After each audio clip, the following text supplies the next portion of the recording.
Recently India US trade deal conduct कर लिया गया है। आइए समझते हैं इंडिया को इसमें क्या बेनिफिट हुआ है और क्या नुकसान हुआ है। सबसे पहले समझो ये फुल ट्रेड एग्रीमेंट नहीं है, ये सिर्फ फेज 1 डील है, मतलब आगे और भी बड़े बड़े कमिटमेंट आने वाले हैं। अमेरिका ने भारत के सामान पर 50% से घटाकर 18% टैरिफ लगाया है। सुनने में फिर भी ज्यादा लगता है, लेकिन कॉम्पिटिटर से कम है। चाइना पर 34% है, वियतनाम पे 20% है, बांग्लादेश पे 20% है, पाकिस्तान पे 19% है, यानी इंडिया को रिलेटिव एडवांटेज मिल रहा है। लेकिन सवाल यह है, क्या इंडिया ने यूएस को 0% एंट्री दी है? हाँ, कई इंडस्ट्रियल गुड जैसे nuclear reactor, machinery, aircraft parts पर टैरिफ कम किए गए हैं या जीरो करने का वादा भी भारत ने किया। साथ ही साथ मेडिकल डिवाइसेस और आईसीटी प्रोडक्ट पर नॉन टैरिफ बैरियर हटाने का भी दबाव है। एग्रीकल्चर में इंडिया ने डेयरी और वेजिटेबल को बचा लिया, ये बड़ी जीत है इंडिया के लिए। लेकिन कुछ दरवाजे खुले हैं।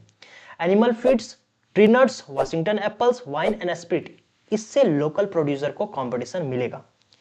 अमेरिका का एक हिडन एजेंडा भी है, डिजिटल ट्रेड। यूएस चाहता है कि इंडिया डेटा लोकलाइजेशन पॉलिसी को रिलैक्स करे। ये फ्यूचर में बड़ा विवाद बनेगा। और सबसे बड़ा रिस्क है Russian oil clause. American executive order के अनुसार अगर यूएस को लगे इंडिया रूसी तेल खरीद रहा है तो एक्स्ट्रा 25% टैरिफ पेनल्टी लग सकती है, यानी स्ट्रेटेजिक ऑटोनॉमी पर सीधा दबाव है। ये डील एक तरफा नहीं है, कुछ दिया गया है तो कुछ लिया गया है। इंडिया को टेक्सटाइल, लेदर, केमिकल जैसे सेक्टर पर फायदा मिल रहा है, लेकिन डाटा लोकलाइजेशन और रशियन ऑयल क्लॉज आने के बाद ये एक अलग फ्लैश पॉइंट बनेंगे।